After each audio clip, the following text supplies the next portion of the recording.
Sa banal, sakdal at napakamakapangyarihang pangalan po ng ating nag-iisang Diyos na buhay, na walang iba kung hindi ang ating Panginoong Hesu Kristo, kami po sa Iglesia ng Diyos kay Kristo Jesus, dito po sa Los Angeles, California, ay bumabati po sa inyong lahat ng kapayapaan.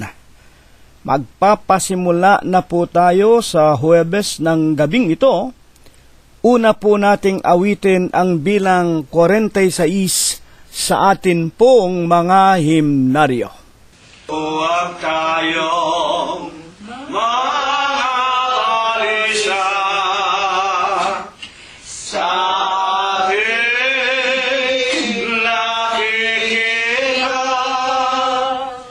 Ang lahat ay nagbabalya,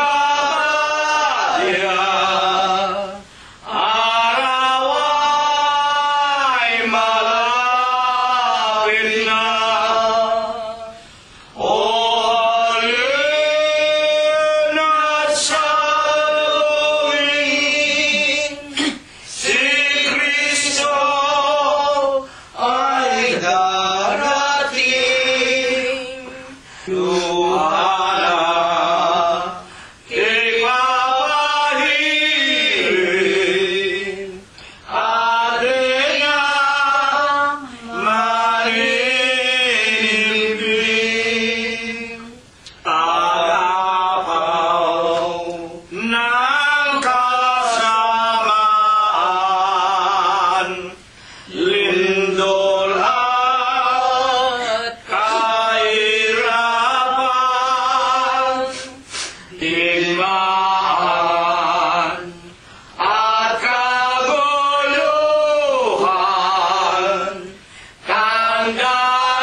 Siyento 36 po naman ang ating susunod na aawitin sa patuloy nating pagpupuri sa pangalan ng ating Panginoong Hesu Kristo. Iglesia ng Diyos kay Kristo Jesus, ang sa atin siyang magkukupkop, ang lahat ng dito'y magsipasok, ililigtas ni Jesus. Si Jesus siyang patnubay, siyang patnubay.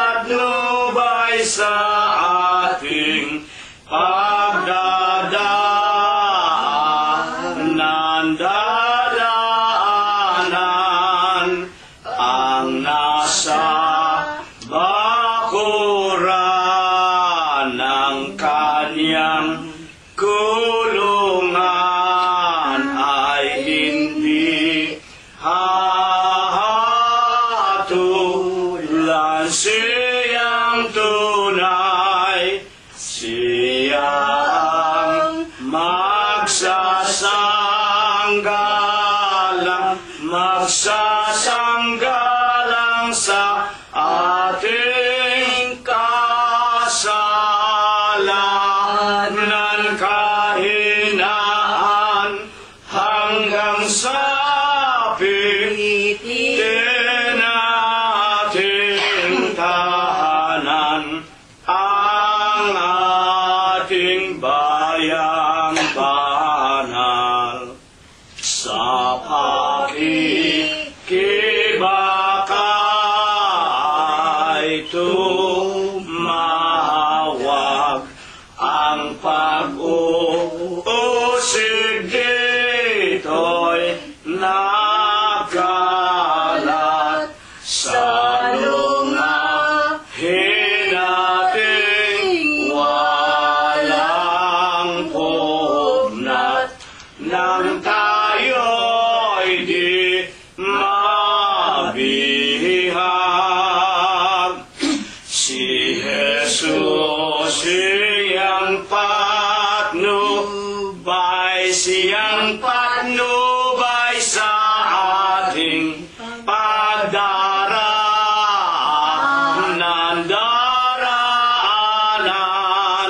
ang nasa bakuran ng kanyang gulungan ay hindi hatulad.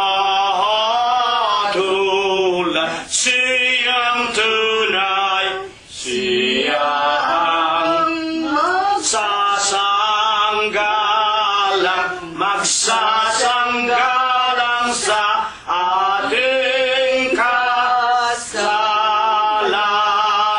kahinaan, hanggang sa pitin nating tahanan ang ating bayang banal. Sa ating nangalalabing buhay, sa ibabaw nitong sanglibutan, sa Iglesia ng Diyos kay Kristo Jesus, halina at pasako. Si Jesus siyang patnubay sa ating daraanan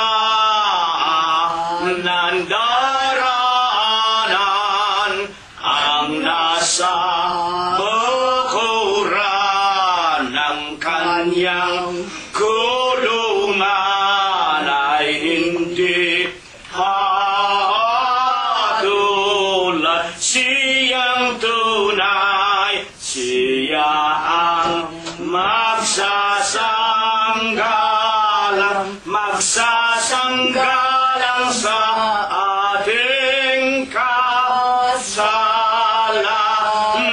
kahinaan, hanggang sa mutin nating tahanan ang ating bayang banal. Patuloy po nating purihin, sambahin, luwalhatiin ang ating nag-iisang Diyos na buhay na walang iba kung hindi ang ating Panginoong Hesukristo. Numero 72 po naman sa ating mga imnaryo. Iglesia ng Diyos kay Kristo Jesus, ang laang inubos ng Diyos, dahilan sa dugo ng Kordero, sa sala'y inubos niya tayo. Si Jesus ay laging tumatawas, aral niya ay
Puso'y buksan at ihain, purihin Diyos, purihin.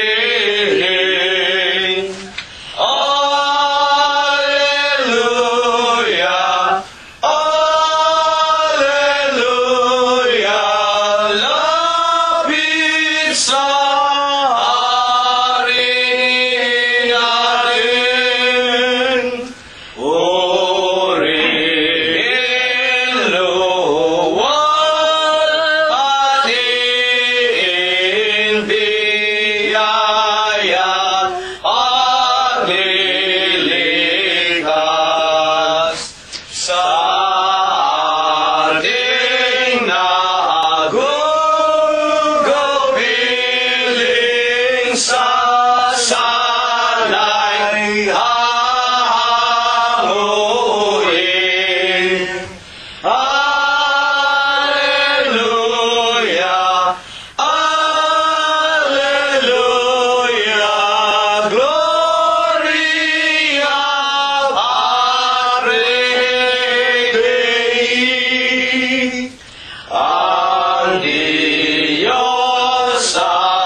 Sa banal at dakilang pangalan po ng ating Panginoong Heso Kristo, ako po ay bumabati sa inyong lahat ng kapayapaan. Purihin ang pangalan ng Panginoon.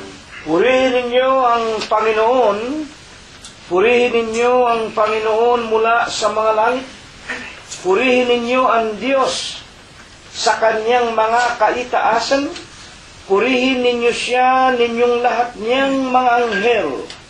Purihin ninyo siya, buo niyang mga hukbo, mga hari sa lupa at lahat ng mga bayan, mga pangulo at lahat ng mga hukom sa lupa, mga binata at gayon din ng mga dalagang, mga matatanda at lahat ng mga bata. Purihin nila ang pangalan ng Panginoon, sapagkat ang kanyang pangalang mag-isa ay nabunyi, ang kanyang kalwalatian ay nasa itaas ng lupa at ng mga langit. Purihin natin ang pangalan ng Panginoon. Magsiawit tayo sa Diyos ng mga bagong awit at ng kanyang kapurihan sa kapisanan ng mga banal, sapagkat ang Diyos ay nalulugod sa kanyang bayan. Kanyang pagagandahin ang kaligtasan ng mga maamo. Purihin natin ang pangalan ng Panginoon. Purihin natin ang Diyos sa kanyang santuaryo. Purihin natin siya sa langit ng kanyang kapangyarihan. Purihin natin ang Diyos dahil sa kanyang mga makapangyarihang gawa. Purihin natin ang Panginoon ayon sa kanyang marilab na mga kadakilaan at purihin ng lahat ng mga bagay na may hininga. Purihin nila ang pangalan ng Panginoon. Amen. Amen. Mga minamahal, iginagalang at mga pinagpipitaganan po naming mga tagapakinig. Una na nga po sa ating mga sariling sambahayan, sa lahat ng ating mga kabiyak, mga anak, mga manugang, mga apo, mga mahal sa buhay, mga kamag-anakan sa laman. At binabati din po natin ang ating mga kaibigan at ang lahat ng mga tunay na mananamba sa espiritu at sa katotohanan sa loob po ng espiritual na katawan ng ating Panginoong Hesukristo, na walang iba kung hindi ang Iglesia ng Diyos kay Kristo Jesus, na tanging dahilan ng kanyang pagkakatawan tao, ang Iglesia na binayaran niya ng kanyang sariling dugo doon po sa bundok ng Kalbaryo, upang ang mga katulad natin na sumampalataya sa kanyang mga salita, sa kanyang ebanghelyo, at nangabautismuhan sa pangalan ng Ama, Diyos, Anak, sa makatwid po baga ay Kristo Jesus nang siya'y magkatawan tao, at sa pangalan nga po ng Espiritu Santo, na walang iba kung hindi ang kanyang berbo o ang kanyang salita, ang kanyang ebanghelyo. Tayo po ay pinatawad niya sa lahat ng ating mga nagawang kasalanan. Nilinis po tayo ng kanyang dugo, nang tayo po ay magsibangon sa tubig nang ilibing natin sa pamamagitan ng bautismo ang ating mga lumang pagkatao, ng ating lisanin na ang mga iglesyang nagliko ng ating mga landas, hindi nagturo sa atin ang katotohanan. Inalis tayo sa kapangyarihan ni Satanas. Yung mga unang mga kinagis na nating mga iglesia nang iwanan natin, inalis tayo ng Diyos sa pamamagitan ng kanyang makapangyarihang kamay sa mga likong aral, utos aral ng mga tao at ng mga demonyo. Salamat po sa ating Panginoon Diyos na walang iba kung hindi ang ating Panginoong Hesukristo. Ngayon po ay Abril 3 na po, 2014. Salamat sa iyo, Panginoon. Hindi mo pa kami binabawian ng aming hiram na buhay. Salamat sa iyo, Panginoon, maging ang lahat ng aming mga minamahal sa buhay, ang ating sariling mga kabiyak ng puso, mga anak, mga manugang, mga apot, mga kamag-anakan sa laman, patuloy pa rin po niyang pinagpapala. Natutupad po sa atin ang kanyang sinasabing kung tayo ay dadaan sa kanyang bago at buhay na daan, pagpapalain niya hindi lamang tayo, kung hindi maging ang ating mga anak, ang anak ng kanilang mga anak, hanggang ika-3 at ika-4 na salin ng kanilang mga lahi. Sa Huwebes po ng gabing ito, inaanyayahan namin ang lahat. Patuloy po tayo, huwag tayong mapapagod. Wala naman tayong gagawin kung hindi ang tayo po ay makikinig, pagkat sa pakikinig nang gagaling ang pananampalataya. At tiyak na tiyak po, maging kayo na aming mga kaibigan na hindi pa nangababautismuhan sa ginagawa ninyong pakikipagkaisa sa ganitong mga gawang kabanalan, ang Panginoon po nalulugod sa inyo. Kahahabagan din kayo at kayo ay tatawagin upang kayo po ay magpakusang loob na lumapit sa Kanya. Lalapit kayo sa ating Panginoon. Hindi ninyo kailangan ng sino man tao, kayo rin ang magliligtas, tandaan ninyo. Tayo rin ang magliligtas sa ating mga kaluluwa. Huwag niyong kalilimutan ang unang Korinto 15:1-2. Ipinatatalastas ko sa inyo ang ebanghelyo na sa inyo'y aming ipinangangaral ayon kay Apostol Pablo. Ligtas kayo. kung matama ninyong sinusunod ninyo, maliban na kung kayo'y nagsisisampalataya ng walang kabuluhan. Ihanda na po natin ang ating mga puso, ang ating mga banal na kasulatan, ang ating mga pakikinig. Magtitiklop tayo ng tuhod sa pangalan ng ating nag-iisang Diyos na buhay. Papailang lang muna tayo ng bunga ng ating mga labi. Pumupuri, sumasambat, lumuluwalhati sa Kanya. Hihingi tayo ng kapatawaran at hihingi tayo ng gabay na sa Huwebes po ng gabing ito, turuan niya tayong muli, buksan ang mata ng ating mga puso at nawa ang mga katotohanan ito ay maibahagi din natin. Una na nga, sa loob ng ating mga tahanan, charity begins at home, at sa ibang mga tao. Dakilang Panginoon po naming Diyos, Amang banal na lubha ka pong kagalang-galang, ikaw po ay Diyos na sadya ka pong kapitapitagan, nag-iisa ka pong Diyos na buhay, ikaw po ang may-ari, ang lumalang ng lahat ng mga bagay, ang pinakamakapangyarihan ka po sa lahat. Panginoon, na ikaw po ang nag-iisang Diyos na pinaglingkuran ni Abraham, ni Isaac, ni Jacob, ng iyong bansa ng Israel ng kanilang mga kapanahunan. Ikaw rin po ang pinaglingkuran, pinaghandugan ng kani-kanilang mga hiram na buhay, ng amin pong mga magulang. At ikaw ang dakilang Diyos na lipos ka po ng pag-ibig. Sagana ka sa kagandahan ng iyong kalooban. Datapwat ikaw po, napaka mapagpahinuhod sa iyong mga kagalitan. Panginoon, sa pangalan mo pong Kristo Jesus, matutunghan mo po muli kami sa silong ng aming mga dampang tahanan. Kahit na po kami nag-iisa, dadalawa o tatatlo sa aming mga tahanan, hindi po ito nakakapigil sa amin, hindi ka namin ikinahihiya. Itinitiklop namin ang aming mga tuhod. Nagpapakumbaba kami't nangangayo papa sa iyong banal na paningin. Una po sa lahat, tanggapin mo po ang aming mga pagpapailang lang sa iyong kaitaasan ng amin pong mga tao sa pusong mga pagpapasalamat. Panginoon po naming Hesukristo, salamat po. Pinagkakalooban mo pa kami ng aming mga hiram na buhay, kagalingan at kalakasan. Pinagkakalooban mo rin kami ng magagandang pintuan ng mga kapalaran. Pinalalakas mo pa rin, pinagagaling ang aming mga lupang pangangatawan. At higit sa lahat, maraming salamat, Ama namin Diyos. Lalo mong ipinaliliwanag sa amin, pinatitibay sa amin at pinatitingkad ang pananampalataya na minsan po lamang ibinigay mo po sa aming mga hiram na buhay. Panginoon po naming Jesus, sinasamba ka po namin, pinupuri ka po namin, niluluwalhati namin ang iyong kagalang-galang, ang malinis mong pangalan, sa Espiritu mo po at sa iyong kagilagilalas na katotohanan.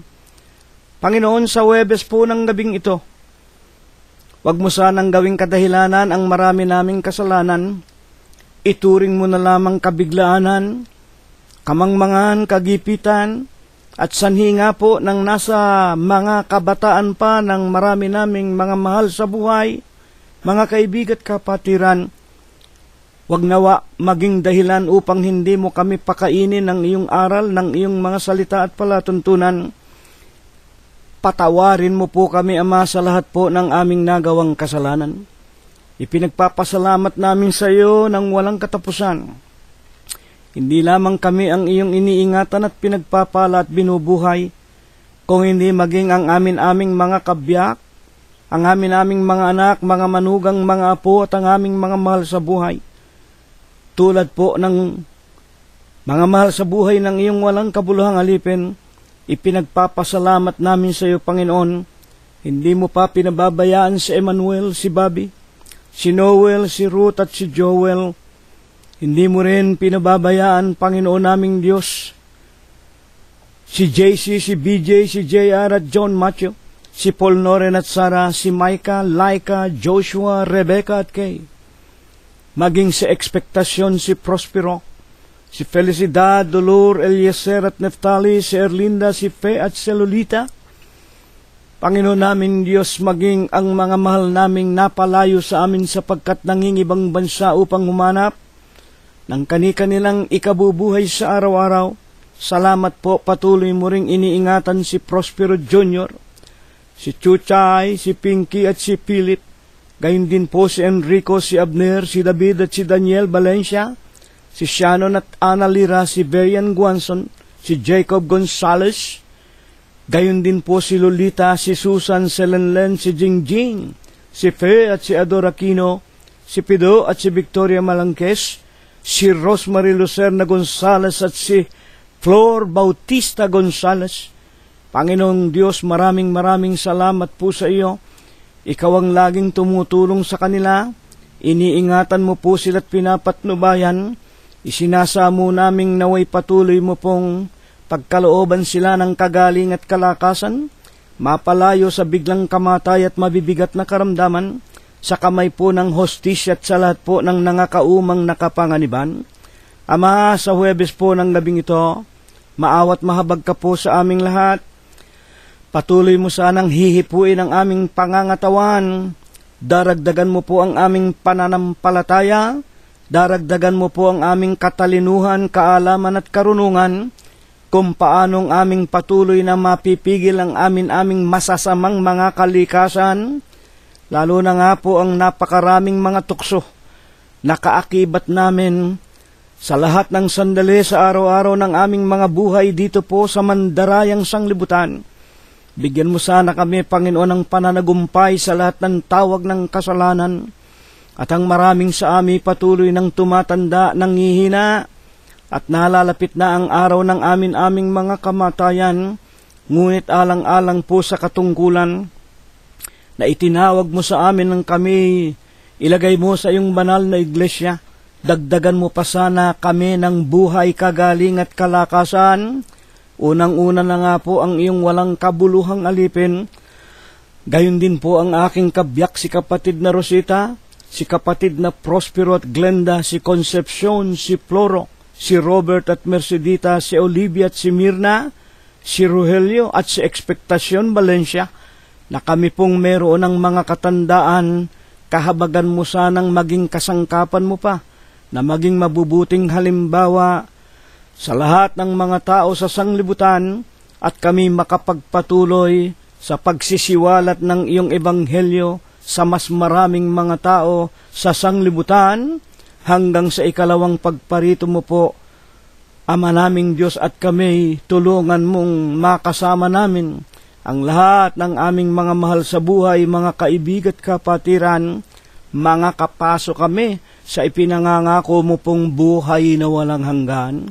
Ingatan mo rin sana, Panginoon, at patuloy na pagpalain ang bawat tahanan ng iyong mga lingkod, ang aming mga sasakyan, mga mumunting ari-arian, mga halamanan at mga hayupan. Ilayo mo sana, Ama, nakikiusap po kami sa sunog, sa lindol, sa malalakas na ulan, sa baha at sa daluyong, sa kamay po ng pamahalaan, sa mga digmaan, sa mga magnanakaw, lalo na nga po sa maraming mga taong naglipana. Dito po sa sanglibutan, may mga masasamang puso at mga kalooban. Panginoon, kami umaasa at sumasampalataya. Sa Huwebes ng gabing ito'y kahahabagan mo ang iyong hamak na lingkod. Tutulungan mo sanang muli niyang maisiwalat, muli niyang maibalita sa amin ang mga aral na nais mong aming tanggapin. Bigyan mo sana ng bisa at kapangyarihan ang kanyang tinig. Linisin mo po ang kanyang puso, isipan at ang kanyang kalooban. Tulungan mo po sana, Panginoon, na kung mapakinggan namin ang kanyang tinig, manampalataya kaming ikaw nga ang aming Panginoong Hesukristo, pumapatnubay sa amin, nag-iisa naming pastor, obispo, apostol, saserdote ng aming mga kaluluwa. At ang lahat po ng ito, Ama, ay dinadalangin namin. I-bendisin mo po sa amin sa Huwebes ng gabing ito, sa tanging pangalan mo pong Kristo Jesus, magmula po ngayon, magpakaikailanman. Amen. At ngayon, mga iginagalang po naming mga tagapakinig, atin na pong ayusin, ihanda ang atin pong mga sarili, ang atin mga banal na kasulatan, at tayo po ay magpapasimula na sa banal na aralin na inihanda ng Panginoong Hesukristo upang siya po nating mapakinggan tulad sa isang masarap na pagkain, at nawa ito po ang ating maisakabuhayan. Buksan po natin ang aklat ni Apostol Pablo na isinulat po sa mga iglesia ng Diyos na nasa Efeso. Sa kanya pong Kapitulo 5, versikulo 33, ganito po ang sinasabi. Gayunman ay umibig naman ang bawat isa sa inyo sa kani-kanyang sariling asawa gaya ng sa kanyang sarili, at ang babae gumalang sa kanyang asawa. Dito po ay mayroong tatlong dakila at banal na bagay na ibig na ituro at ipakilala sa atin ang Panginoong Hesukristo. Una po yung tinatawag na pag-ibig. Umibig ka ang bawat isa sa kani-kanyang sariling asawa. At ang ikalawa po, kung papaano nga ang tinatawag na pag-ibig ng isang lalaki sa kanyang asawa. At ang ikatatlo, paano naman ang paraan ng paggalang ng isang babae sa kanyang asawa. Kaya nga po, upang ito ay ating maliwanagan, ano po baga ang sanhi o ang banal na dahilan at ibinangon sa atin ng Diyos ang banal na paksang ito o ang banal na araling ito? Unahin po nating basahin ang ikalawang Timoteo sa kanyang Kapitulo 3, versikulo 1. Datapwat, alamin mo ito, na sa mga huling araw ay darating ang mga panahon na mapanganib. Sa tanggapin po ninyo o hindi, ito na po ang pinakahuling mga nalalabing mga araw o mga taon ng sanglibutan, sapagkat magmula po ng lalangin ng Diyos ang lahat ng mga bagay. Sa huling mga panahon po natin tayo na inabutan nitong huling kapanahunan, kitang-kita na po natin ang lahat ng tinatawag na mga kapanganiban sa lahat ng mga bagay. Kuhanin na nga po nating halimbawa yung nakikita nating nagaganap sa tinatawag na pag-inog nitong mundo. Itong tinatawag natin na climate change. Sino po ang mag-aakala na sasapit sa atin itong hindi mo maintindihan na tila ang lakad ng tinatawag na klima wala na pong kontrol. Kapag umulan, nagkakaroon ng malalaking baha, mga tsunami, mga daluyong. Kapag uminit, marami pong namamatay na mga halaman, mga hayop, nagkakaroon ng drought. At hindi lamang po yan. Maging sa mga aklat ng mga propetang katulad po ni Propeta Daniel, sa kanya pong 9:26, mga kapatid at mga magulang, hinulaan na niya. Nang isulat niya ang kanyang aklat, humigit kumulang 700 taon bago nagkatawan tao ang Kristo, ang wakas ika ng sanglibutan sa pamamagitan ng mga baha, mga digmaan, ang kagibaan ay naipasya na. Basahin po ninyo sa inyong sariling mga aklat ang pinakahuling bahagi ng Propeta Daniel, Kapitulo 9 at versikulo 26. Ang wakas niyaon ay baha at digmaan, ang kagibaan ay naipasya na. Sa makatwid, talagang ito na nga po ang tinutukoy na mga huling araw, sapagkat nakikita na natin, una-una na nga, sa tinatawag na inog nitong mundo o ang ating tinatawag na klima sa buong sanglibutan. At ang mga digmaan na hinulaan ng ating Panginoong Hesukristo, sa huling kapanahonan makakarinig tayo ng mga alingaw-ngaw, ng mga digmaan. Yung tinatawag na palipat-lipat na digmaan, pulo-pulo ng mga di pagkakaunawaan ng bansa laban sa bansa, kaharian laban sa kaharian. At nakikita rin po natin, mga kapatid, ang kalikasan nating mga tayo ng mga tao. Alin po yan? Mga dahilan, ayon kay Pablo, na isinulat niya sa 2 aklat ng Timoteo, na sinabi niyang sa huling panahon, darating ang panahong mapanganib. 3:1, datapwat alamin mo ito na sa mga huling araw ay darating ang panahong mapanganib. Sapagkat, 3:2 hanggang 4, ang mga tao magiging maibigin sa kanilang sarili. Ayan, alam na po natin yan. Nako, hindi na tayo lalayo ng Pilipinas alam na natin nangyayari. Sa gobyerno na lamang natin, makikita mo ang pag-ibig sa sarili ng mga senador natin na kinikilala pa naman natin na sila ang magbibigay sa atin ng ikabubuhay, ng kabuhayan. Sila magiging mabuting halimbawa.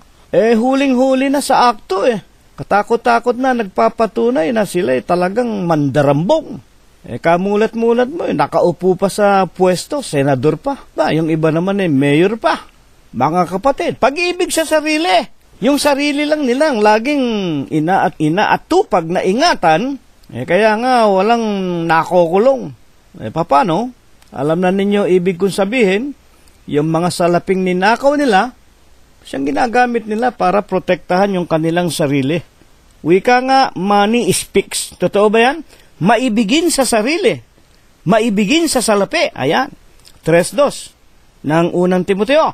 Mayayabang, mapagmalaki, mapagtungayaw, ang mga kabataan, masuwayin sa mga magulang. Alam na natin yan. Hindi ko na kailangan ipaliwanag. Mga walang turing, mga walang kabanalan. Eto, ang pinakapaksa natin, walang katutubong pag-ibig. Walang katutubong pag-ibig. Ito po ang dahilan kung bakit sa Efesos 5:33, gayon man ay umibig naman ang bawat isa sa inyo sa kani-kanyang sariling asawa. Bakit sinasabi ng paksa? Sa huling araw na ito, kailangan ibigin natin. At anong uri ng pag-ibig? Sapagkat sa huling araw na ito, ang mga tao wala nang tinatawag na katutubo na pag-ibig. Pag sinasabing katutubong pag-ibig, ano ba tayo? Tao. Saan ba tayo nanggaling? Lalang ng Diyos. Ano bang inianyo niya sa atin? Tayo po, larawan ng Diyos. Binigyan tayo ng pag-ibig, kaya tayo umiibig. Binigyan tayo ng katarungan, ng larawan niya bilang puno ng katarungan, kaya tayo, we are the most, rational being. We know what is good and what is right. Binigyan tayo ng kapangyarihan. Alam na natin yan. Kaya tayo makapangyarihan sa lahat ng mga nilalang na mababa sa atin. Tayo ang Diyos nila. At binigyan tayo ng tinatawag na katalinuhan. Kaya tayo po sa lahat ng nilalang ang merong pag-iisip na nakakaunawa ng mga kaalaman o karunungan. Sa makatwid, isa sa mga dahilan sa huling araw, kaya ang sanglibutan magiging mapanganib, ang mga tao walang katutubong pag-ibig. At dahil nga rito, ano ibubunga sa tao? Mga walang paglulubag, palabintangin, walang pagpipigil sa sarili, mga mabangis, hindi maibigin sa mabuti, mga lilo, matitigas ang ulo, palalo, maibigin sa kalayawan. Ayan po, hindi ko na kailangan ipaliwanag yan. Kaysa mga maibigin sa Diyos, may anyo ng kabanalan, datapwat tinanggihan ng kapangyarihan ito, ang wika ng lalaking si Apostol Pablo. Ang mga ito ang nanggagapang sa mga bahay, binibihag ang babaeng haling nalipos ng mga kasalanan, hinihila ng iba't ibang pita. Sa makatwid, ito po ang pinakasuheto ng ating paksa. Kung bakit nga po ibinangon sa Huwebes po ng gabing ito, ang Efesos 5:33. Ang payo sa atin ng Diyos, umibig tayo ang bawat isa sa atin ating mga sariling asawa. Gaya ng pag-ibig natin sa sarili. At ang atin namang mga asawa ng mga babae ay gumalang naman sa atin bilang asawa nila ng mga lalaki. Ngayon, ano ang pinaka masama na ginagawa ng tao sa huling araw na ito na hayagang paglabas o paglabag sa batas ng katutubong pag-ibig? Alam po natin, ang ibig sabihin ng katutubo, natural love, natural affection. Kaya nga, sa lahat po ng nilalang, tayong tao lang ang marunong umibig eh. Yung mga aso, yung mga hayop, iba po yung pag-ibig nila. Wala po yung kaluluwa, mga kapatid. Kaya nga, ang tao lang ang nilalang na may kaluluwa. Dahil tayo, kalarawan ng Diyos. At ang tao, pinakamahalaga sa lahat ng nilalang ng Diyos. Kaya nga tayo, bibigyan tayo ng regalo na kung tayo'y susunod sa kanyang utos hanggang ating mga kamatayan, itutuwid natin ang ating mga lakad, magpapakabanal tayo, bibigyan tayo ng pagkakataong makapasok sa langit. Eternal life, yan ang tinatawag na paraiso. Pero, kontra sa ating tinatawag na pinakikinggan na katutubong pag-ibig na ibinigay sa atin ng Diyos, ano ba ang pinakahayag? Kitang-kita po natin sa huling araw na ito na nangyayari at ginagawa ng ngayon buong sanglibutan na maraming mga tao na ito'y paglabag sa kautusan ng Diyos doon sa ipinakikilala na katutubo o normal, regular na pag-ibig ng isang lalaki at ng isang babae na dapat lamang wika nga makikita sa kanila. Sa isang opposite sex, wika nga isa lalaki, ang isa'y babae. Pero ang nangyayari sa huling araw, ano nang gaganap ngayon na taliwas sa katutubo? Yung katutubo, ang pinapagsama ng Diyos, alam natin, nang ikasal ng Diyos si Adam at si Eva, si Adam ay isang lalaki, si Eva ay isang babae. Wala po kayong makikita sa Biblia na ikinasal ang Diyos na lalaki sa kapwa lalaki, babae sa kapwa babae. Pasintabi mga kapatid, huwag kayong magagalit kay kapatid na Junior, sapagkat ang sinasalita namin sa inyo ay salita ng Diyos. Kung merong mga nakikinig na mga wika nga yung tinatawag na babae pero binalaki, mga tomboy, kung may nakikinig na mga lalaki pero binabae, mga kapatid, o yung mga tinatawag nating alanganin ng mga bakla, hindi ko po sinasadya. Ako po o kami sa Iglesia ng Diyos kay Kristo Jesus, tulad ng sinasabi sa Efeso 3:10, upang sa pamamagitan ng Iglesia, ang Iglesia po, Iglesia ng Diyos kay Kristo Jesus, maipakilala ang karangalan, ang karunungan at kaluwalhatian ng ating Panginoon Diyos na may-ari sa atin. Tinutupad lamang namin ang aming mga katungkulan. Kaya nga sa ating paksa Efeso 5:33, merong banal na utos ang Diyos na ang bawat isa umibig sa kani-kanyang sariling asawa. At dito sa paksa natin, iisa lang ang dapat nating maging asawa. Ang nangyayari nga po sa huling araw na ito, taliwas na taliwas nagiging regular na at normal na sa isang tao ngayon, lalo na yung mayaman. O may nakikita tayo dyan sa Pilipinas, senador, merong isang malaking compound kung ilan ang bahay. O ang bawat bahay doon, mga asawa niya at napakarami niyang anak. Yan ba'y normal? Yan ba ay katutubo? Mga kapatid, iisa lang ang dapat nating kasamahin hanggang ating kamatayan. Ang pinapagsama ng Diyos, huwag papaghiwalayin ng sino mang mga tao. Sasabihin nila, hindi naman kami naghihiwalay. Ang dami kong asawa, 16 o 8. Kasama ko lahat yan, kaya ginawa ko ng compound. Pero hindi nga po katutubo yun Hindi po katutubo. Anin ba ang tinatawag na hindi katutubo? Buksan natin ang sinasabi ng banal na kasulatan, mga kapatid, na ito nga, ang siyang pinakalundo ng ating pag-aaral kung bakit ibinangon ang paksang ito. Sa Romanos 1:28, at palibhasa'y hindi nila minagaling na kilalanin ang Diyos. Ano ibig sabihin nito? kilala nila ang Diyos pero ayaw nilang kilalanin. Ayaw nilang tanggapin ang Diyos. Yung tunay na Diyos.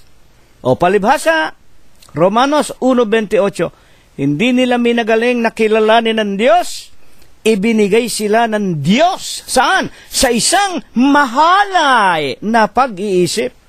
Ang tigas ng ulo ninyo eh. Ayaw ninyong kilalanin ang Diyos.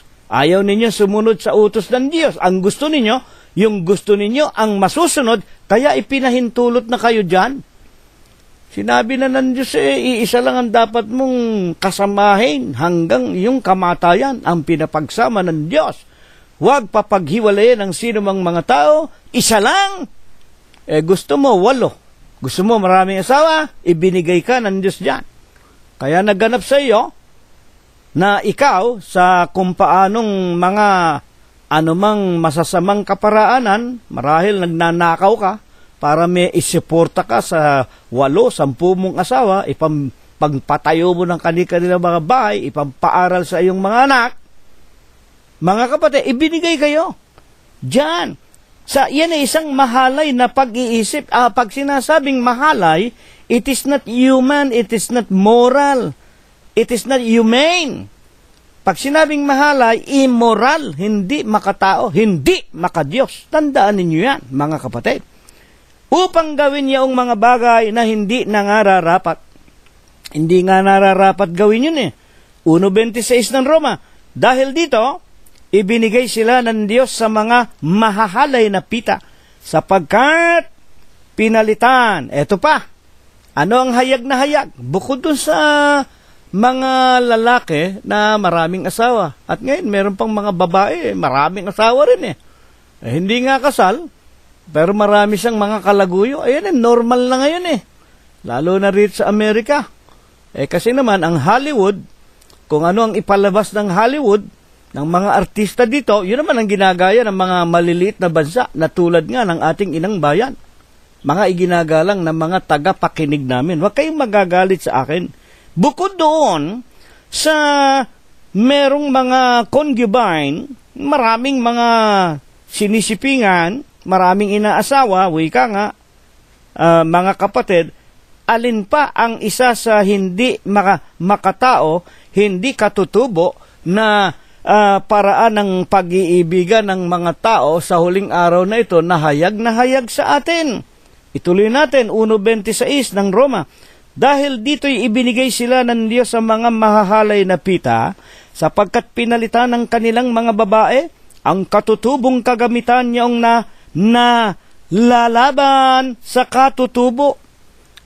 Unahin natin to. Yun ikang mga babae, dahil hindi nila kinilala ang Diyos, ayaw nilang tanggapin ang utos ng Diyos, ibinigay sila ng Diyos. Saan? Sa kanilang mahalay na nakaisipan. Alin yan? Pinalitan nila ang katutubong kagamitan ng lalaki, pinalitan nila noong nalalaban sa katutubo. Ano ang ibig sabihin nito? Na talagang ang babae, kailangan po ay mag-aasawa lang sa isang lalaki. Kailangan ng babae, lalaki. Anong ginawa? Ayon sa ating pag-aaral, hindi nila kinilala ang utos ng Diyos na ang pag-aasawa dapat isang lalaki at isang babae, pinalitan yon. Ano ipinalit nila? Ituloy natin, 1:27. At gayon din naman ang mga lalaki, ayan na nang iwan na ang katutubong kagamitan sa mga babae, o sa makatwid, yung katutubo para sa lalaki, yun namang isang babae. Kailangan babae para sa lalaki. Ano nga ang ginawa? Pinalitan ay nangagningas sa kanilang karumihan ng pita ang isa't isa na gumagawa ng kahalayan ang mga lalaki sa kapwa lalaki. Vice versa, babae sa kapwa babae. Sumisiping sa kanilang sariling kaari. Same sex. Wika nga. Ang lalaki gayon din. At tumatanggap sa kanilang sarili ng kagantihan ng kanilang mga pagkakamali. Ang ibig sabihin, gagantihin sila ng Diyos. Nag-iipon sila ng galit ng Diyos. Mga iginagalang na mga kapatid. Kaya nga itong paksa natin, ibinabalik ng Diyos kung paano ang isang tao, ang isang lalaki o ang isang babae ay mabubuhay sa mundong ito, na kung ibig mong ikaw ay mayroong katalik, ang katalik na kailangan yung opposite sex mo. At isa lang, hindi marami. Hindi ka magkakaroon ng harem. Bawal na bawal yan ng ating Panginoong Jesucristo. Mga kapatid, huwag kang makiapid, huwag kang mangalunya. Huwag mong imbutin ang asawa ng iyong kapitbahay. Huwag kang sisiping sa hindi mo asawa ang pinapagsama ng Diyos. Kaya nga ang nag-aasawa, meron pang tinatawag na katunayan ng pagkakaasawa. Meron pang marriage contract. Mga tagapakinig po namin, yan ang legal, yan ang legit, yan ang makatarungan, yan ang katutubo, isang lalaki, isang babae. Pero ano nga nangyayari ngayon? Maging ang gobyerno, dito sa Amerika, ginagaya na yan ang buong mundo, dito sa Amerika. Marami ng estado, pumapayag, isang lalaki, ikasal sa kapwa lalaki, isang babae, ikasal sa kapwa babae. At ang mga relihiyon, ayan, mga protestante, payag na dyan. O ilan ang mga protestante nagpapahayag. Meron pa nga nabalita, Iglesia Metodista, Methodist Church, sang-ayon na sila. Tomboy sa babae, bakla sa lalaki, lalaki sa lalaki, babae sa babae, ikinakasal nila. Hindi lamang yun pati nga hayop, binabautismuhan nila. O hindi ba, mga magulang at mga kapatid?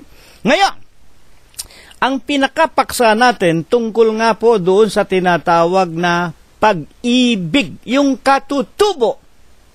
Lalaki sa babae, babae sa lalaki. Hindi po pwedeng lalaki sa lalaki, babae sa babae. Yan nga po ang ikinakikilala na ito na ang huling araw, sapagkat sa huling araw, naging mapanganib ang sanglibutan. Ang ibig sabihin, dumaranas tayo ng sari-saring sumpa ng Diyos. Lahat po yung mga ondoy na yan, yung mga Yolanda na yan, yung malalakas na lindol na yan, yung mga pagpapatayan ng mga tao, yung mga sakit na walang kagalingan, lahat ng mga kahirapan, yan po ay sumpa ng Diyos. Bakit hindi kinikilala ng tao ang tinatawag na kautusan ng Diyos? Una na nga sa tinatawag na pag-aasawa o pag-iibigan ng isang lalaki at ng isang babae. Walang katutubong pag-ibig ang mga tao sa huling araw. Kaya unawain ninyo mga talata, mga kapatid. Ngayon, ano po baga ang mapait na katotohanan nga?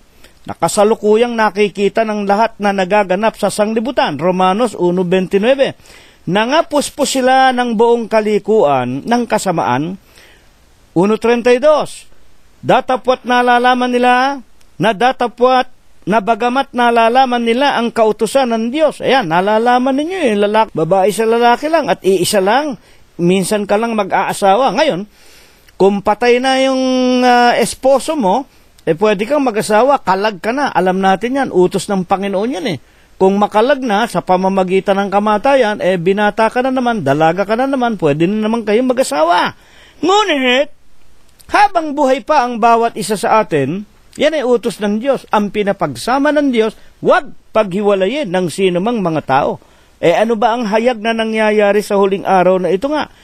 Na ang mga nagsisigawa ng gayong mga gawa, ayan, ng mga bagay na iyon, ay mga nangararapat sa kamatayan, hindi lamang gayon ang ginagawa nila, kundi, pinapayagan pa ang mga nagsisigawa ng mga yaon. Yan. Kaya nga yung binanggit ko kanina sa inyo, alam ng gobyerno Alam ng gobyerno na hindi dapat ikasal ang lalaki sa lalaki, babae sa babae. Pero yaon na. Pinahintulot na nila. Binago na nila ang konstitusyon, mga kapatid at mga magulang, maging ang kautusan ng Diyos. Binago nila. At hindi lamang sila ang gumagawa, sapagkat alam ninyo, marami dyan sa mga gumagawa ng batas, mga bakla rin, mga tomboy din. Nabubuhay nga lang sila sa tinatawag na palihim na mga kasarian nila, hindi nila ibinubunyag yan. Pero ang totoo, yung mga nagsisigawa ng batas sa mga senado, sa kongreso, sino-sino, hindi ba marami tayong nakikita at naririnig sa mga balita, meron palang tinatawag na senador na naakusahan na nakitaan ng malasuhang mga bagay, isang babaeng senadora o isang lalaking senador na sumisiping sa kapwa nila kaari. O hindi ba? At meron pang mga pedophiles na tinatawag, maging yung mga pare. Sa simbahang Katoliko, dito sa Amerika, ilan na? Mga cardinal pa, mga, Diyos ko, arsobispo. Hindi lamang mga kaedad nila ang sinisipingan na kapwa lalaki, pati mga batang lalaki, nire-rape nila. Kaya nga ito'y hayag na hayag na nakikita, nangyayari, talagang mapanganib ang panahong ito. Bakit ang mga tao? Wala na po ang katutubong pag-ibig, mga kapatid. At dito nga, hayag na hayag, ang gobyerno ng Amerika may kapahintulutan ng ikasal yung mga parehong wika nga same-sex marriages. At sang-ayon naman ang mga ibang mga relihiyon na rin. Sang-ayon na sila. Kaya sabi ng Romanos, bagaman nalalaman nila na ang mga bagay na yon ay hindi karapat-dapat at ito'y dapat sa sumpa ng Diyos sa impyerno, sa kamatayan, hindi lamang gayon ang ginagawa, kundi naman pinapayagan pa nila ang nagsisigawa ng mga yon. Dito nga nakita natin bakla, pinakasalan yung isang lalaki. Aba, isipin mong tatanggap pa siya ng benefit ng Social Security nung lalaki, mga kapatid at mga magulang, at magkakaroon pa ng green card. O, hindi ba napakalaking taliwas sa kautusan yan ng gobyerno ng tao at gayon din ng batas ng Diyos? Karumal-dumal yan. At maging ang mga mangangaral, nakita yung mga simbahan, lalo na ang simbahang Kinagisnan, o dito sa Amerika, o maging sa Pilipinas, lalo na, naku, ang dami dyan. Mga kapatid, mga pare na inaakala mo, mga pastor, mga obispo ika, na inaakala mong silang kakikitaan mo ng moralidad, ng katutubong pag-ibig. Sila pa nakikitaan natin na taliwas. Na yung itinuturo nila hindi nila sinusunod. Mga kapatid, totoo ba yan? Romanos 2:1. Dahil dito'y wala kang maidadahilan o tao, ayan na. Totoo ba yan?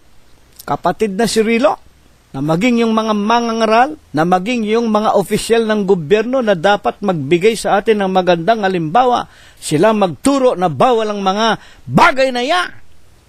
Yan ay hindi makatao, yan ay walang katutubong pag-ibig.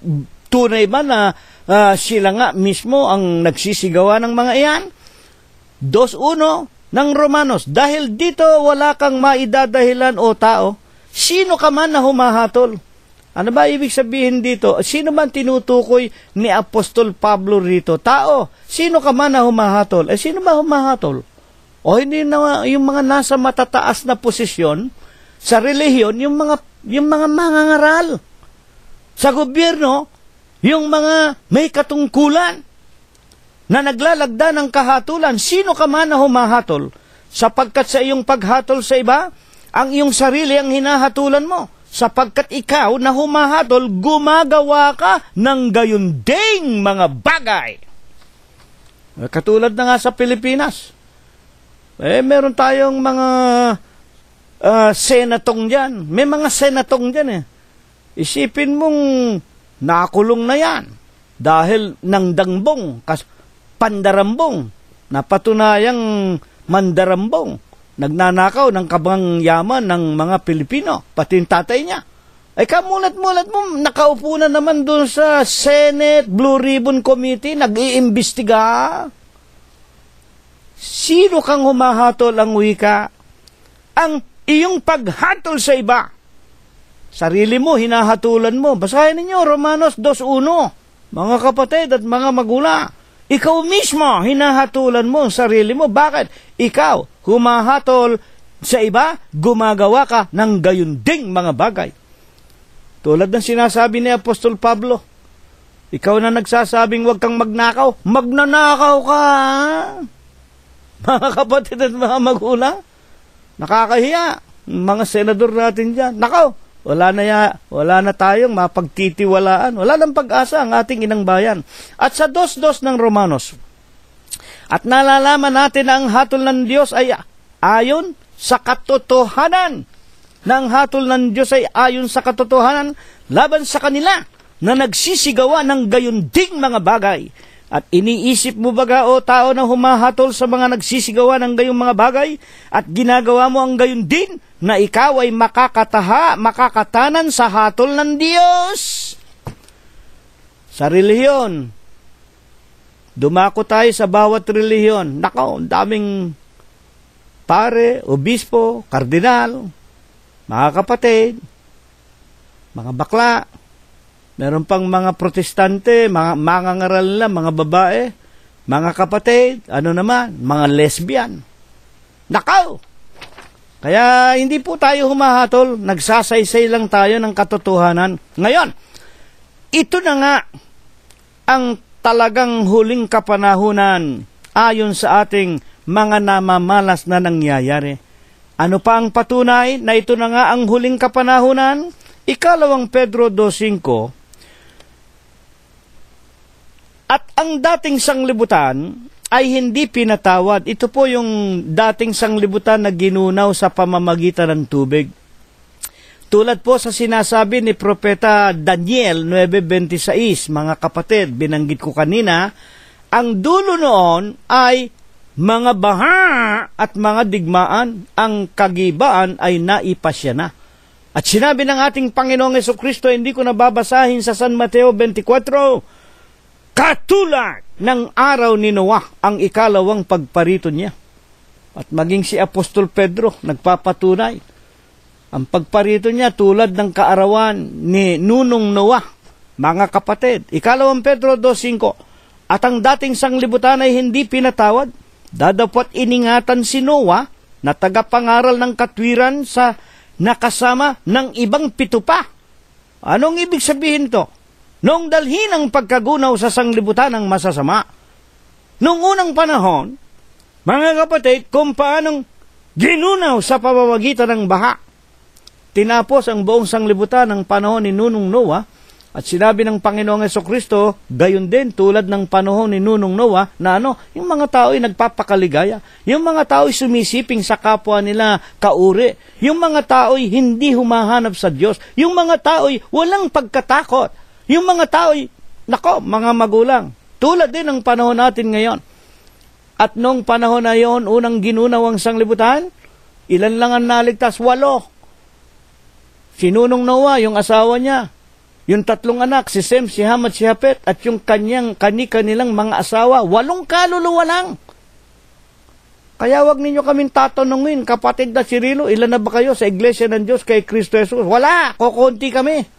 Hindi kami paramihan, at nasusulat sa Apokalipsis, ang itatapon sa impyerno, sindami ng buhangin sa dagat. Kaya wag ninyo kaming pagmamalakihan kayo na mararaming mga membro at mayayaman. Mga kapatid at mga magulang, hindi po paramihan. Ano pa? Ang nagpapatunay na ito na nga ang mga huling kapanahunan. Ituloy natin, 2:6, at pinarusahan ng Diyos ng pagkalipol, maging ang bayan ng Sodoma at Gomora, na pinapaging abo, nang maging halimbawa sa mga nagsisipamuhay na masasama, at iniligtas, gaano karami iniligtas, ang matuwid na si Lot, na lubhang nahahapi sa mahahalay na pamumuhay ng masasama. Wala pong pagkaiba yung panahon ni Nunong Noah at panahon ni Lot. Ganon din, lalaki sa lalaki, babae sa babae. Ilan lang ang iniligtas? Si Lot, yung asawa ni Lot, at yung 2 anak na babae. Magbasa kayo, mga kapatid, para may matutuhan kayo. Naging haliging asin pa yung kanyang asawa, sapagkat lumingon sa likod, pinanghinayangan yung mga materyales na bagay na kanyang iniwan doon sa nasusupok na Sodoma at Gomora. Kaya nga ang pagliligtas, mga kapatid, hindi paramihan. At ang katunayang ito na nga ang huling panahon. Nagaganap na sa atin ang kapanahonang tulad noong panahon ni Nunong Noah. Magkakabaharin sa iba't ibang dako. Hindi nga lang yung tinatawag na literal na tubig na tumakip sa buong sanglibutan. Pero sa huling araw na ito, babaharin, mga kapatid. Pero ang pinakawika nga, kaganapan ng ikalawang pagparito, susunugin, manggagaling sa langit. Kamukha ng sinasabi ng mga paring Katoliko na sumulat ng kanilang pasyon kandaba, magmumula nga sa langit ang wika ng pasyon, ulan, apoy na masakit, susunog, magpapasakit sa mga taong bulisik. Bakit hindi namin naintindihan yan, kapatid na Cirilo? Tanong ng mga Katoliko. Kasi kinakanta ninyo, magmumula nga sa langit, ulan, apoy na masakit, susunog at magpapasakit sa mga taong bulisik. Amen. Kinakanta ninyo Basahin ninyo. Tulain ninyo. Makikita ninyo sa ikalawang pagparito, pagkatapos ng mga baha na yan, uulan ng apoy, mga kapatid, ang lahat ng mga materialis na bagay, lalo na nga yung mga simbahan ninyo, ng mga Diyos-Diyosan ninyo, mga kapatid at mga magulang, susunugin lahat yan. Huwag kayo magagalit sa akin. Yan ang mangyayari. Huling tanong, paano natin iibigin? Ngayon, ang tanong natin, paano natin iibigin ang ating mga kabiyak na gaya ng pag-ibig natin sa sarili, sapagkat itong sinasabi ng ating paksa gayunman, umibig ang bawat isa sa inyo sa kani-kanyang sariling asawa gaya ng pag-ibig sa kanyang sarili. Ano ba ang matuwid na paraan na pag-ibig sa sarili? Papaano naman nga iibigin natin ang ating mga esposo o esposa na gaya ng pag-ibig natin sa sarili? Efeso 5:25. Mga lalaki, ibigin ninyo ang inyong asawa gaya naman ni Kristo na umibig sa iglesia at ibinigay ang kanyang sarili dahil sa kanya. Dito inilagay na halimbawa, asawa ng ating Panginoon ang iglesia ng Diyos kay Kristo Jesus. Sa katotohanan, tayo katawan ni Kristo. Tayo ang kanyang esposa. Tayo ang kanyang kabiyak, mga kapatid at mga magulang. At kung paanong inibig tayo, ibinigay niya ang kanyang sarili sa bundok ng Kalbaryo, ipinapako, para tayo matubos yung kasalanan natin. Siya ang naglagay sa kanyang sarili, siya ang namatay dahil sa ating kasalanan. Gayon ang pag-ibig. Mga lalaki, ibigin ninyo ang inyong asawa gaya ni Kristo. Inibig ang iglesia, ibinigay ang kanyang sarili dahil sa kanyang esposa na iglesia. Kung kailangan ibigay ko ang buhay ko kay kapatid na Rosita, gagawin ko, at yan talagang ginagawa ko. Ano ba sa palagay ninyo? Bakit ako ginugugol ko ang lahat ng sandali para mapakain ko kayo ng mga salita ng Diyos? Bakit ako nagpapakalugi sa aking sarili upang makarating lamang sa inyo ang mga aral na ito? Iniibig ko ang iglesia ng Diyos kay Kristo Jesus. Iniibig ko ang aking kapwa. Iniibig ko ang aking asawa. Ibinibigay ko ang aking buhay para sa kanya, sapagkat si kapatid na Rosita, bahagi ng katawan ni Kristo. Iibigin ko siya katulad ng pag-ibig ng Panginoong Hesukristo sa akin. Ibinigay ng Panginoon ang kanyang buhay alang-alang sa akin. Ibibigay ko ang aking buhay sa aking asawa, sapagkat ito ang matuwid. Ito ang tinatawag na katutubo na pag-ibig, na ibig ng Diyos. Pagtapatan ko si kapatid na Rosita hanggang aking kamatayan. Lahat ng bagay gagawin ko para mailigtas ko ang aking asawa. Kaya nga charity begins at home. Ngayon, papaano po baga naman ang iniuutos na paggalang na ipinag-uutos ng Diyos sa bawat babae sa kanilang sariling asawa?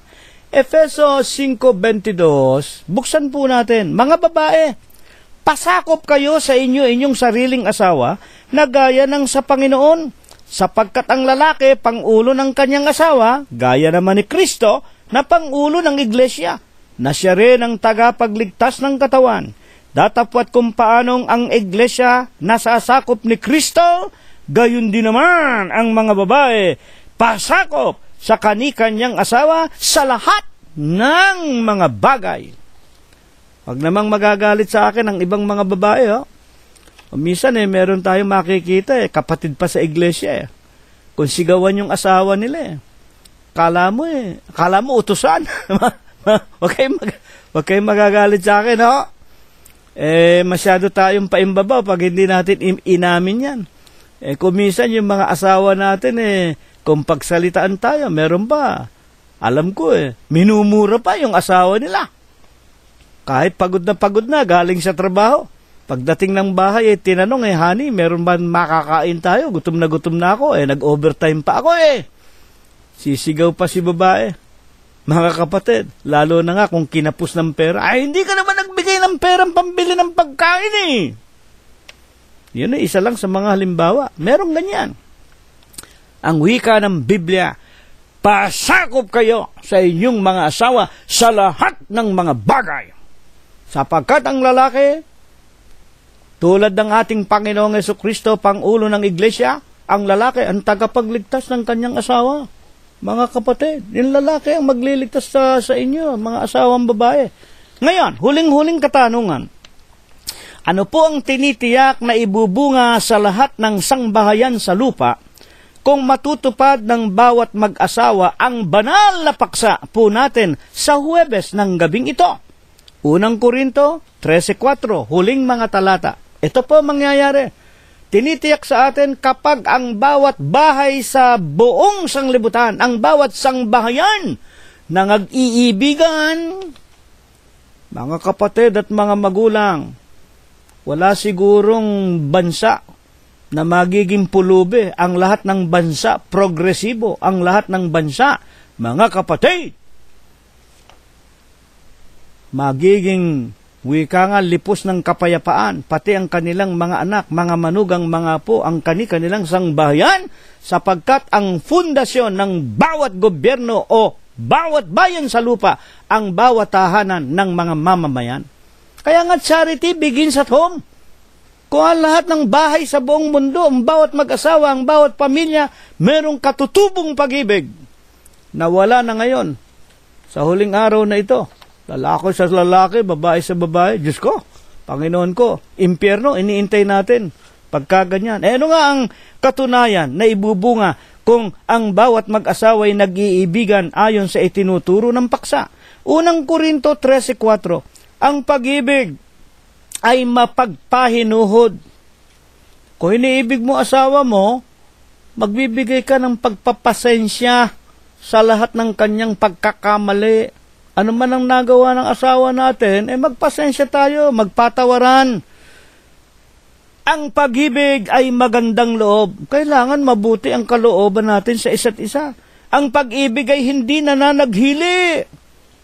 Hindi yung nakakita ka lang sa kapitbahay, bumili yung babae ng isang bag na nagkakahalaga ng 10,000 Kamukha ng mga bag ng mga magnanakaw na mga napapakinggan natin yung tumatanggap daw kay Napoles, nakita ni Ruby Tuason yung bag, tinanong nung Senado, magkano sa palagay mo ang halaga ng bag ng tumatanggap sa iyo na galing kay Napoles? Mga kapatid, 10,000 daw, isang bag lang. Isang bag na tingnan mo parang 99 cents lang rin sa Amerika.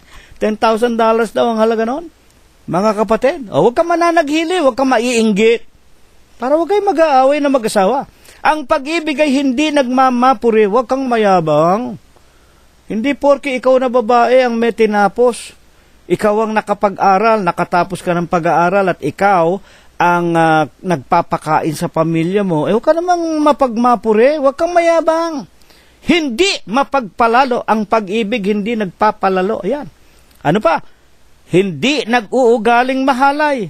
Yung mga asawa natin, maging lalaki o babae, huwag kayong maging mga mahahalay. Sapagkat yung kahalayan, yan pintuan ni Satanas yan Halimbawa, asawa natin babae, lalabas-labas sa harap ng bahay, nakakon lang. Alam na ninyo, panloob lang.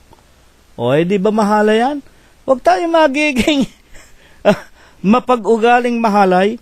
Hindi hinahanap ang kanyang sarili, hindi maibigin sa sarili.